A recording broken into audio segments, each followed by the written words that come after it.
9th క్లాస్లోని third chapter the elements of geometry గురించి discuss చేద్దాం. ఫ్రెండ్స్, ఈ చాప్టర్లో జస్ట్ ఒక ఎక్సర్సైజ్ మాత్రమే ఉంది. సో థియరిటికల్గా ఈ చాప్టర్ చాలా ఇంపార్టెంట్ అనమాట. ఓకే, సో ఫస్ట్ ఈ చాప్టర్లో ఉండేటువంటి టాపిక్స్ ఏంటి అనేది మనం ఒకసారి డీటెయిల్గా చూద్దాం. రైట్, ఫస్ట్ వన్ వచ్చి ఇంట్రొడక్షన్ అండి. జియోమెట్రీ యొక్క ఇంట్రొడక్షన్ గురించి ఉంటుంది. ఆ తర్వాత హిస్టరీ ఆఫ్ జియోమెట్రీ అంటే జియోమెట్రీ ఎక్కడి నుంచి డెవలప్ అయింది, సో ఏ కంట్రీకి చెందిన మ్యాథమెటిషియన్స్ ఈ జియోమెట్రీ డెవలప్మెంట్కి కృషి చేశారనేది మనం ఇక్కడ తెలుసుకుంటాం. ఆ తర్వాత యూక్లిడియన్ జియోమెట్రీ అనమాట.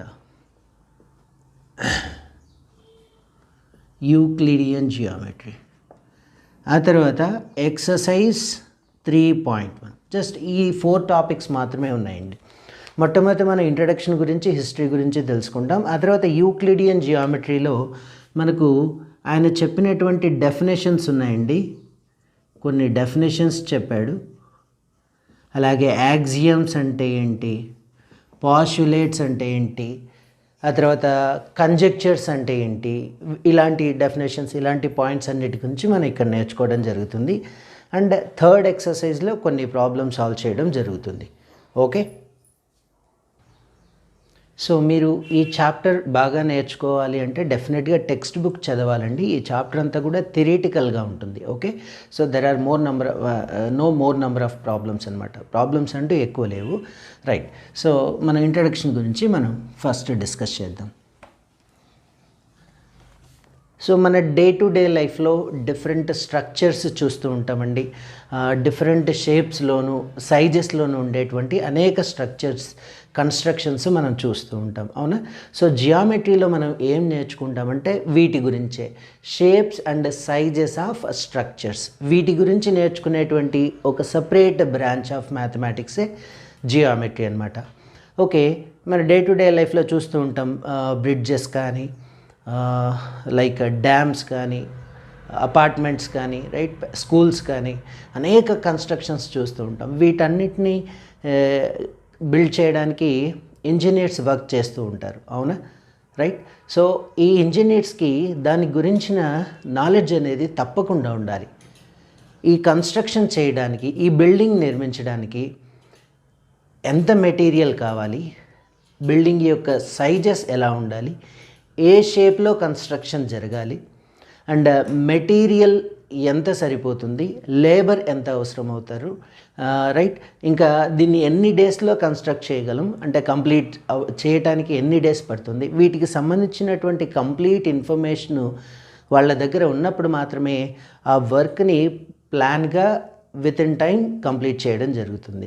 సో ఓవరాల్గా వీళ్ళకు ఉండాల్సినటువంటి నాలెడ్జ్ ఏంటి అంటే జియోమెట్రీకి సంబంధించినటువంటి నాలెడ్జ్. మనం ఇంజనీర్స్ని చూస్తూ ఉంటాం, ప్లాన్స్ వేస్తూ ఉంటారండి. అంటే ఫిజికల్గా ఎర్త్ పైన కనిపించేటువంటి ఒక స్ట్రక్చర్ని వాళ్ళు ముందే ఒక పేపర్ పైన కన్స్ట్రక్ట్ చేసుకోవడం జరుగుతుంది. ఓకే, సో ఇదంతా కూడా జియోమెట్రీ యొక్క నాలెడ్జ్తోనే జరుగుతుందన్నమాట. రైట్, అలాంటి గ్రేట్ మాన్యుమెంట్స్, కన్స్ట్రక్షన్స్ మనం చూస్తూనే ఉంటాం. ఎగ్జాంపుల్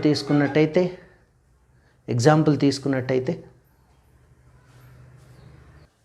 సో ఈజిప్ట్ కంట్రీలో ఉండేటువంటి పిరమిడ్స్ కానీ, అలాగే గ్రేట్ వాల్ ఆఫ్ చైనా కానీ, ఈఫిల్ టవర్ కానీ, మన ఇండియాలో తాజ్మహల్, చార్మినార్, అలాంటి అద్భుతమైన కన్స్ట్రక్షన్స్ అన్నీ కూడా ఈ జియోమెట్రీ యొక్క బేసిక్స్ని బట్టే వాటిని నిర్మించడం జరిగిందనమాట. ఓకే, సో ఇక్కడ జియోమెట్రీ అనేటువంటి ఇంగ్లీష్ వర్డ్ని చూసినట్టయితే, జియోమెట్రీ అనేటువంటి ఇంగ్లీష్ వర్డ్ అండి. ఇది ఇంగ్లీష్ లాంగ్వేజ్కి సంబంధించిన వర్డ్. 2 గ్రీక్ వర్డ్స్ నుంచి డిరైవ్ చేయడం జరిగింది. So what are those 2 Greek words అంటే, one is geo, second one is metrion అనమాట. Metrion. So the meaning of geo is earth అండి.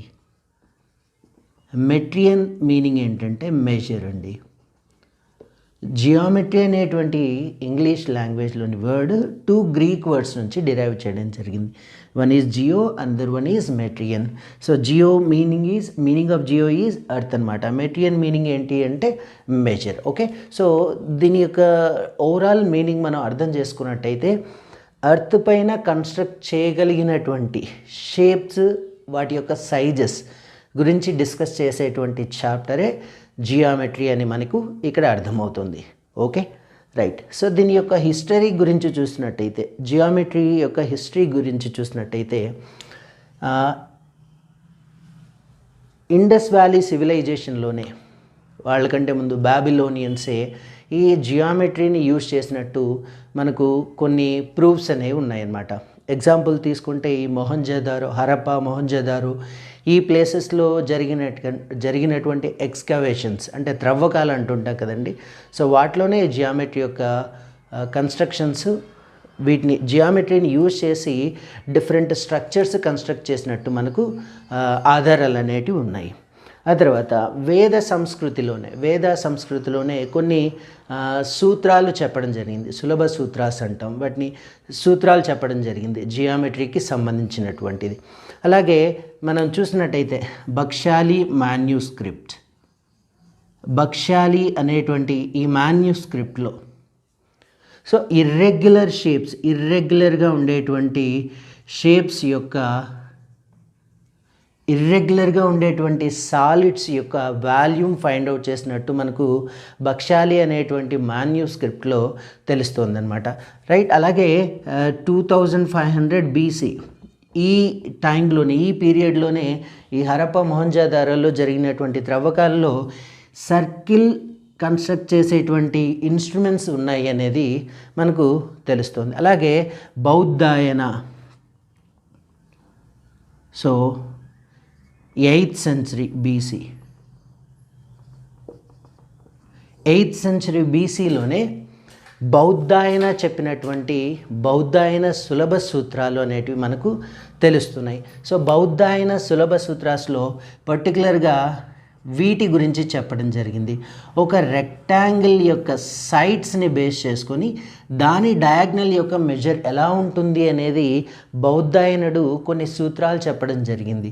ఓకే, దీన్నే తర్వాత పైథాగరస్ అనేటువంటి మ్యాథమెటిషియన్ పైథాగరస్ థీరం గాను దానికి ప్రూఫ్ కూడా ఇవ్వడం జరిగింది. అంటే పైథాగరస్ కంటే ముందే బౌద్ధాయనుడు ఈ పైథాగరస్ థీరం గురించి చెప్పడం జరిగిందనమాట. ఇక్కడ చూసినట్టయితే 3, 4, 5 సో 3 యూనిట్స్ 4 యూనిట్స్ సైడ్స్ ఉండేటువంటి ఒక రెక్టాంగిల్లో డయాగ్నల్ యొక్క మెజర్ డెఫినెట్గా 5 ఉంటుంది అని చెప్పడం జరిగింది. అలాగే 5, 12, 13 సో ఒక రెక్టాంగిల్ యొక్క సైడ్స్ 5 and 12 యూనిట్స్ అయితే దాని యొక్క డయాగ్నల్ మెజర్ డెఫినెట్గా 13 యూనిట్సే ఉంటుంది అని చెప్పడం జరిగింది. ఓకే, సో ఈ యాన్షియంట్ గ్రీక్స్ అనేవాళ్ళు, గ్రీస్ కంట్రీకి చెందిన వాళ్ళు యాన్షియంట్ గ్రీక్స్ అండి, ఈ జియోమెట్రీని క్రౌన్ జ్యువెల్ ఆఫ్ దెయిర్ సైన్సెస్గా చెప్పడం జరిగింది. అంటే వాళ్ళ సైన్స్ అంతటికీ కూడా, వాళ్ళ నాలెడ్జ్ అంతటికీ కూడా జియోమెట్రీ అనేది ఒక క్రౌన్ లాంటిది అని చెప్పడం జరిగింది. ఎవరు? Ancient Greeks. తర్వాత ఈ జియోమెట్రీ యొక్క యూసేజ్ని, జియోమెట్రీ యొక్క అప్లికేషన్స్ని యూజ్ చేసుకొని వాళ్ళు డిఫరెంట్ షేప్స్, డిఫరెంట్ స్ట్రక్చర్స్ కూడా చేయడం జరిగిందనమాట యాన్షియంట్ గ్రీక్స్. అలాగే వీళ్ళు కొన్ని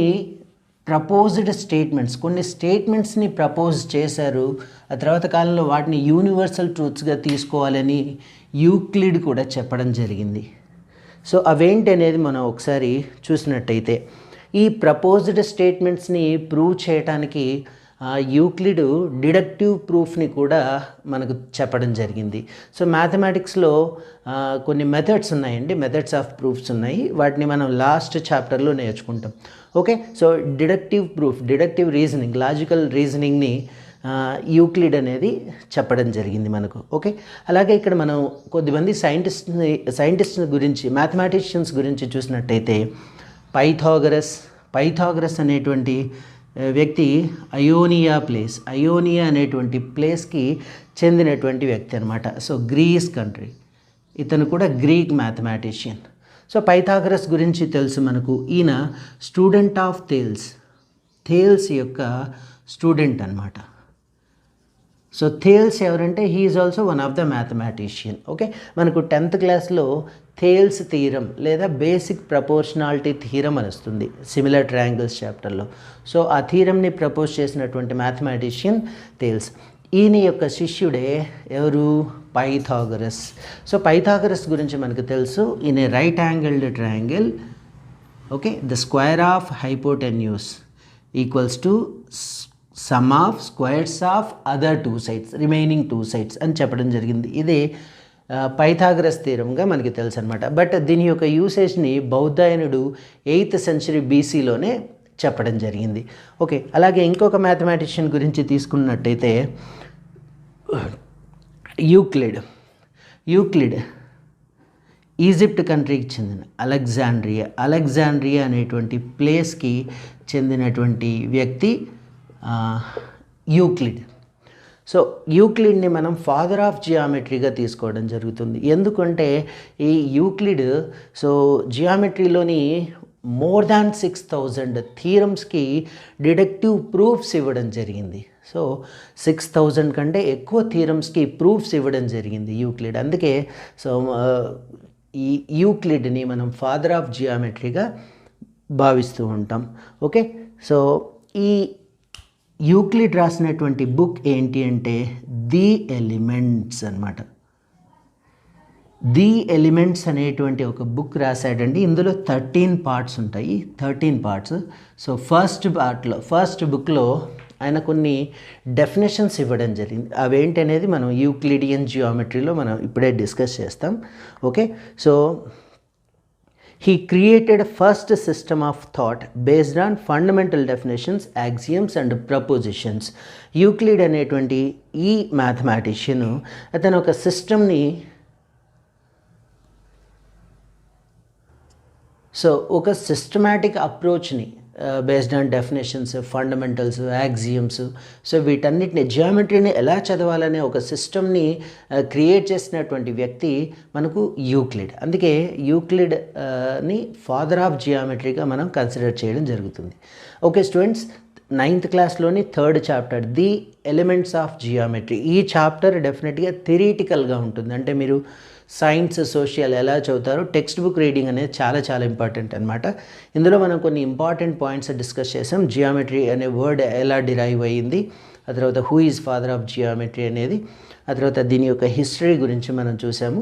ఓకే, సో ఫర్దర్ క్లాస్లో మనం యూక్లిడియన్ జియోమెట్రీ ఏంటి, తర్వాత యూక్లిడ్ చెప్పినటువంటి డెఫినేషన్స్ ఏంటి, యూక్లిడ్ రాసినటువంటి బుక్ ది ఎలిమెంట్స్ అని చెప్పుకున్నాం. ఇందులో 13 parts ఉన్నాయి అని కూడా చెప్పుకున్నాం. సో ఆ 13 partsలో వేటిని అతను ఎక్స్ప్లెయిన్ చేయడం జరిగింది, తర్వాత ఆయన చెప్పినటువంటి డెఫినేషన్స్ ఏంటి, యాక్సియమ్స్ ఏంటి, పాస్యులేట్స్ ఏంటి, అండ్ కొన్ని పాస్యులేట్స్ మనం ఈ చాప్టర్లో డిస్కస్ చేస్తాం. ఓకే, సో మీరు టెక్స్ట్ బుక్ క్లియర్గా చదవండి. ఈ 2-3 pages క్లియర్గా చదవండి. మేక్ ఏ సెల్ఫ్ నోట్ చేసుకొని ఈ చాప్టర్ని అర్థం చేసుకోండి. ఓకే స్టూడెంట్స్, సో ఇది ఇంట్రడక్షన్ మాత్రమే. సో ఈ